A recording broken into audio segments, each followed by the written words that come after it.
One important punishment function of surveillance is to sensitize the target. Targets are never told they are under surveillance or being punished. Instead, close, active surveillance and other activities, happening far too frequently to be written off as life's normal breaks, will eventually cause the target to realize they are under surveillance and punishment. As a community-based agent, CBA, you will be given specific instructions on exactly when, where, and how to carry out punishment actions. As long as you carry out punishment instructions exactly as given, there is no way the target will be believed if they complain, and you will not be exposed to risk of action by law enforcement. How well the punishment actions work depends on how accurate and complete your reports are in many situations. The Control Center, CC, acquires access to properties or apartments immediately next to the target's homes or apartments. Because EC, Electronic Cores, has through-the-wall surveillance and punishment equipment, they will be reporting target activity along with community-based agents. In a typical setup,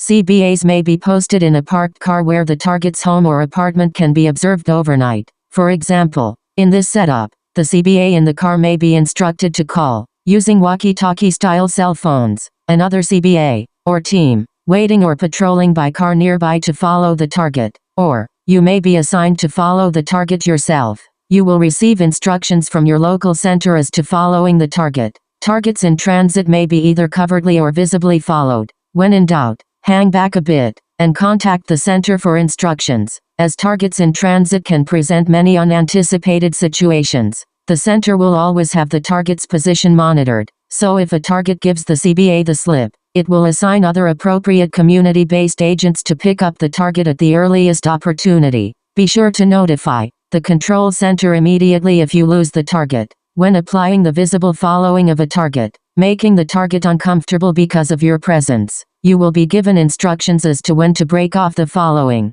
Another CBA or CBA team may pick up the visible following, but once you have broken away, they advise that you are clear and ready for the next assignment. 3. Intercepts. Intercepts are where community-based agents, CBA, will appear to just coincidentally cross paths, on foot, with the target. Once the target has been sensitized to the point of realizing they are under surveillance and punishment, they will recognize, and be made appropriately uncomfortable by, the simple act of multiple CBAs just happening to cross paths with them. Your local control center will instruct you as to how you will be cued to perform an intercept. Often you will have an on-site supervisor, OSS, position you, and give you hand signals as to when to start your movement to intercept the target. Because targets moving about aren't always totally predictable, the success of CBA intercepts depends heavily on the electronic cores, who have means of monitoring the exact whereabouts of every target, and through computer programs, predict exactly when and where a target will be as they move about the community.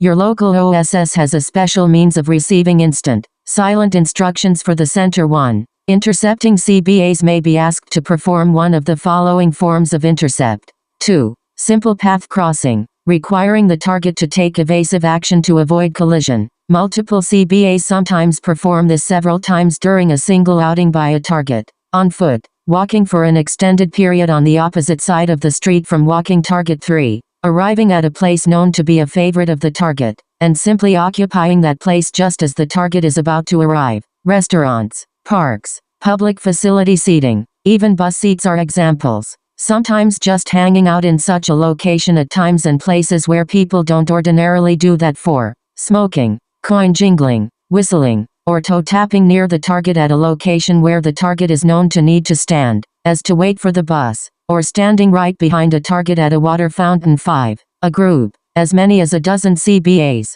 may be assigned to arrive at a store just ahead of a target, and form a queue ahead of the target, spending time buying lottery tickets, to delay the target. The target is very tired and eager to get home after work, for example, or in a hurry. 6. Community-based agents may be assigned to leave a next-door home or apartment exactly the same time as the target, repeatedly. Alternatively, a CBA may intercept the target a short way before home and arrive at exactly the same time as the target. While these may seem like trivial acts, keep in mind that the target will have these trivial things happen every single day, and repeated intercepts like these will force the target to always watch for such acts, essentially ensuring the target never has a nice day. This is the goal, to ensure the target's punishment. Similar intercept operations are performed with vehicles. The center can schedule these every day the target commutes, and both to and from work. Vehicle intercepts are particularly effective when the target sees the same vehicle in an intercept convoy both in the morning and in the evening commute, because vehicle intercepts can be dangerous. CBA assigned to vehicle intercept duty must successfully complete a special training course prior to actual assignment. Here are some examples of vehicle intercepts a community-based agent, CBA, can expect to be assigned.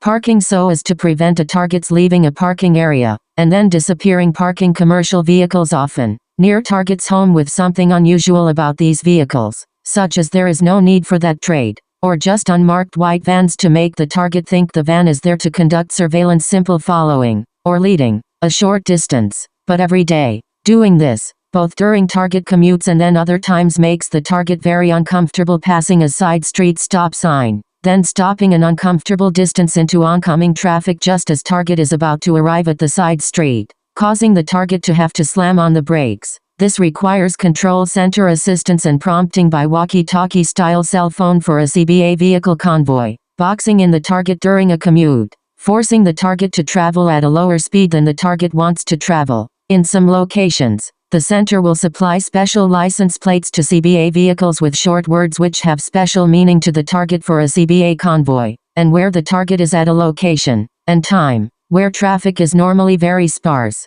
cause heavy traffic, forcing the target to notice. The ultimate vehicle intercept is the staged accident. This can be dangerous and is only assigned to very senior agents. However, it is possible to stage an accident so only the target knows it was staged. This is an excellent means of punishment where a target has committed a serious offense specifically against secret services by revealing their criminality to the public. Generally, staged accidents are done in jurisdictions where police strongly support the operations, so that the CBA driver is protected. For physical sabotage. Physical sabotage is an especially effective form of punishment when it is carefully limited to low-value items, below the value where police will take the report seriously. For example, burning a target's house down, or even stealing an expensive appliance, would bring official investigators into the picture. So that is not done. Sabotage producing extreme safety hazards is generally not suitable for operations, because of the potential for bringing official investigators to an accident scene. So while damaging the brake system of a target's vehicle is not allowed for community-based agents, CBAs, draining some of the oil, transmission fluid or radiator antifreeze is allowed, but not all of it. The goal is to make it look as if the target is negligent in maintaining fluid levels, and generally not causing a catastrophic failure that non-targets might see as sabotage. It is very important to apply punishment by way of a large number of small-value sabotage acts, because that makes it look like the target is forgetful, exaggerating, or in some cases even delusional. If they complain about many cases of small-value damage, the target's associates will simply refuse to believe that anyone but the target is responsible. Sabotage is very important in that it lets the target know they are totally helpless to stop it, and can't even complain about it effectively without appearing mentally ill. The organization is very fortunate in that some people, hearing about sabotage from a target, did the sabotage themselves. To get attention, sabotage is applied at the target's home, workplace, and on their vehicle. This requires the assistance of locksmiths and alarm technicians. Your local control center will supply this help, and will bring specialists in from a distance in the case of rural areas. Here are some examples of sabotage a community-based agent, CBA, may be assigned to carry out: entering a vehicle or home, and changing control and radio settings, replacing window washer fluid with water, possibly destroying the system in winter, scratching the paint on the target's vehicle, scratching furniture and valuables. Tire sabotage, from removing some air right up to slashing a sidewall if authorized by the center, simulating a break in electric window heater strips, cutting off the four-way flasher button, removing substantial amounts of oil, transmission fluid or antifreeze but not enough to cause catastrophic failure, moving things around inside the vehicle to show the target someone got in, unlocking the vehicle and leaving it unlocked, possibly even with door open, small cuts to car's upholstery, unlocking the target's front or back door and leaving it ajar while the target is away, even at midnight at New Year for Y2 hour. Moving furniture or carpets around fairly frequently to show the target someone was there. Stealing low-value items, especially items like scissors which can be easily misplaced. Keeping them until the target replaces the item, then return the missing item, often in a place the target checked. Stealing important papers, especially those which will cost money to replace. Stealing irreplaceable photographs while target is at work. Remove mail from their box and toss it around. Repeatedly making wall pictures crooked. Setting clocks to the wrong time. Repeatedly dumping consumable supplies, e.g. coffee, to make the target think they are no longer capable of managing their supplies well. Starting small rips in new clothing, which are widened on repeated visits. Ripping crotches out of the target's underwear, or stealing finest underwear, swimsuits, etc. Replacing clothing with similar items which are too small for the target.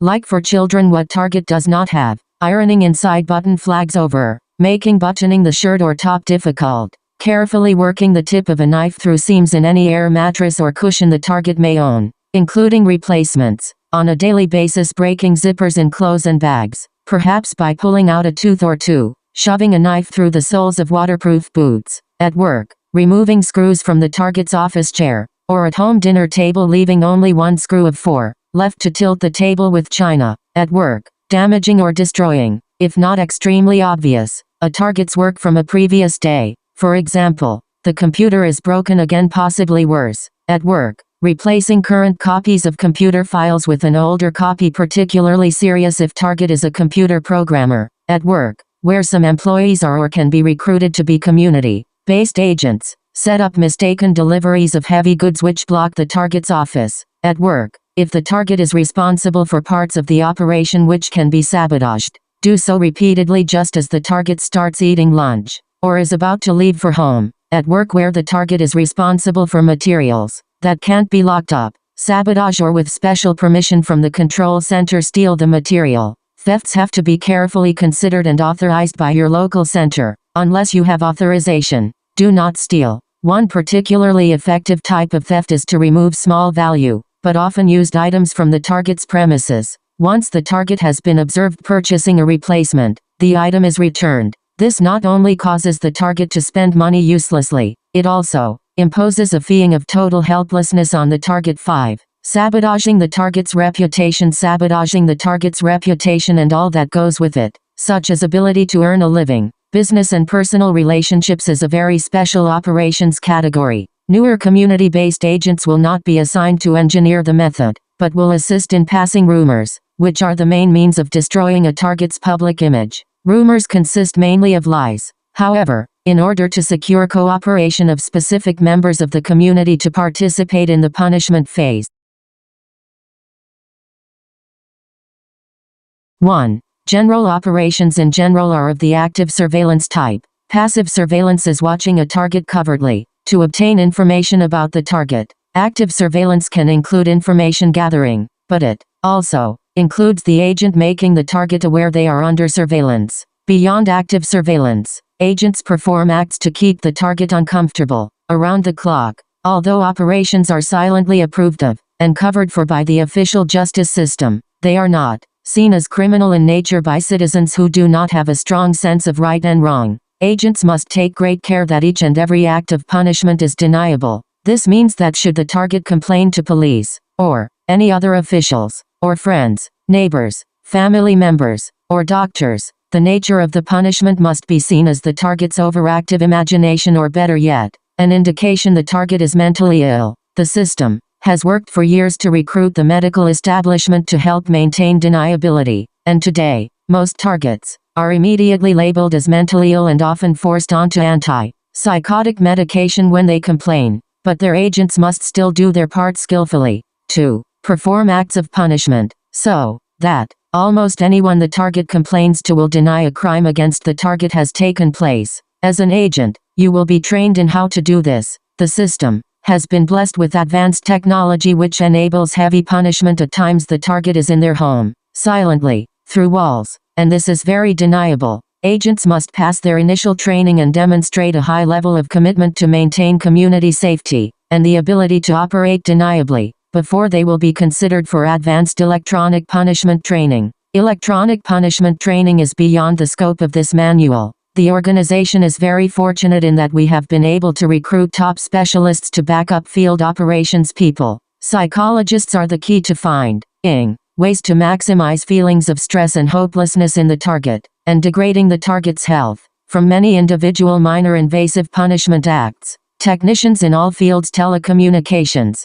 electric power, building electrical and alarm systems, and utility employees in all fields use their positions to inflict many absolutely normal-looking problems on targets on an ongoing basis. And of course, the services of many skilled locksmiths are invaluable in this. As a community-based agent, CBAU will have the privilege of working with a team capable of delivering better justice than the official system. 2. Surveillance. Surveillance is the foundation of all operations. Both community-based agent, CBA visual surveillance and advanced electronic surveillance are used. This chapter will cover only local agent visual surveillance. Your local lead agent will schedule surveillance watches for each target in that community. Every target will have at least one CBA watching them, at all times, even while at home and asleep. Each CBA surveillance team will be given a cell phone number for reporting target actions and movement to the local control center, CC. Actions to be reported include, but are not limited to: target turns lights on to start the day, target uses toilet or shower, target exits residence, target drives away, target arrives at work,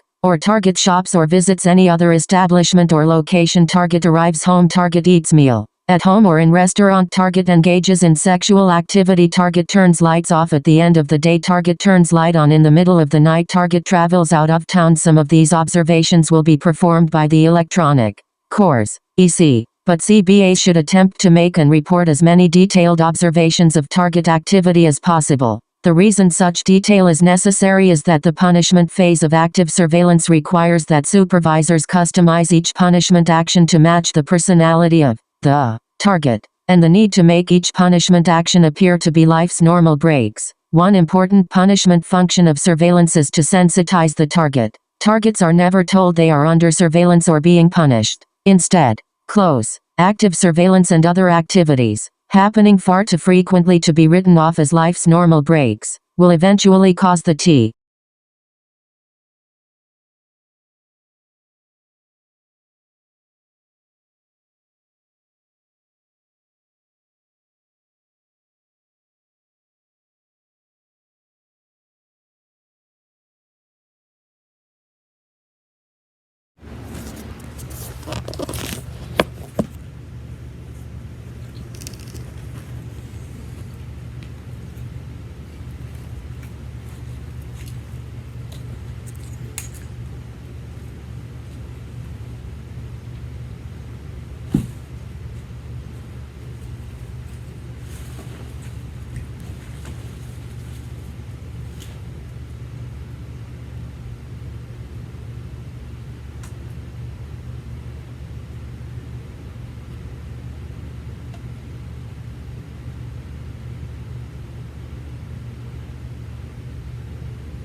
Right, this faggot fucking.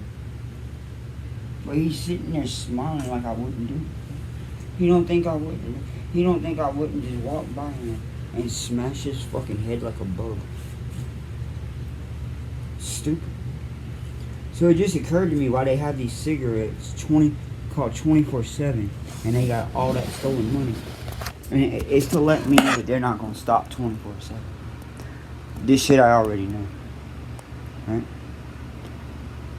I feel like just walking by him and just smashing his fucking head like a fucking bug.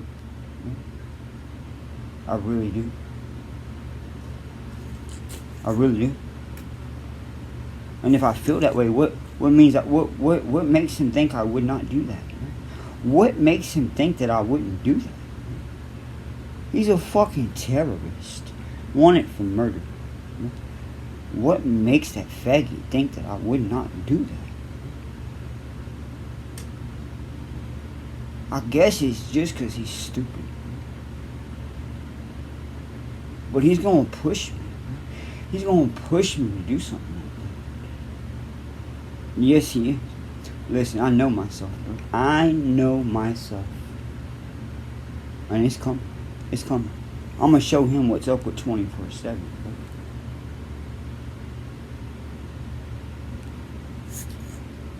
For all his bullshit. So he comes in my room and says, show everybody your teeth.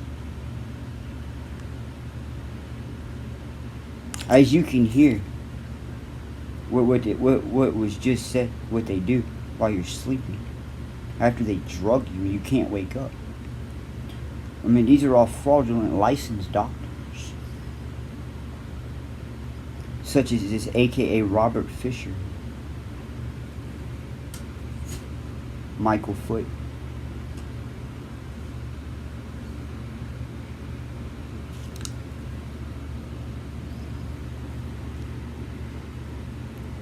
So when I was in basic training,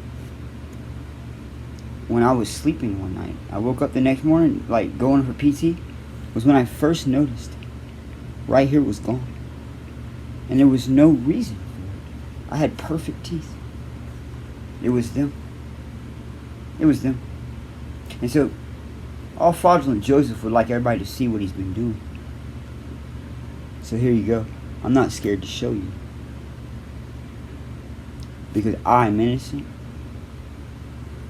And I would love to show everybody what that faggot has been doing.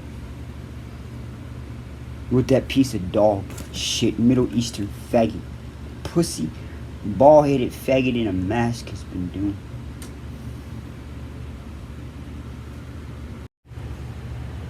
Today is July 21st, 2024. After I went to sleep last night, after it broke in my room and fucking went violent on me, throwing my shit around, he came in my room while I was sleeping and he poisoned me.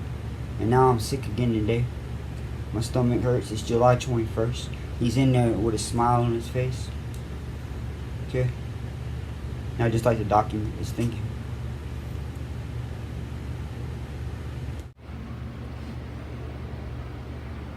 You can see what they've done to my door.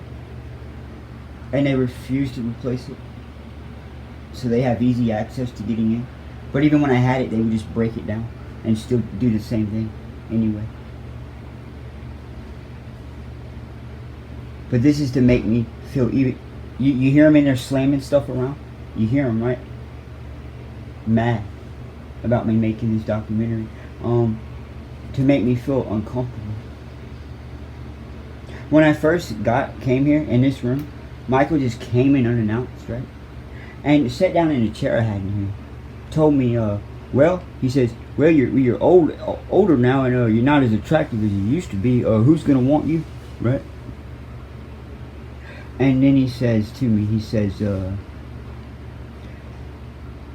I forget everything he said, but that's one thing he said. Then I was asking him to leave, and he got up to leave, but he said, just know you don't have any hope, right?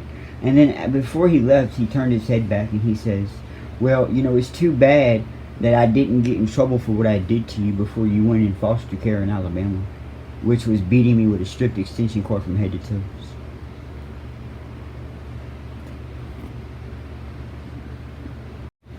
Also, when I was a child, he would always tell me, go to your room. He says, if I even hear you breathing too loud, I'm gonna come knock all your fucking teeth out of your head.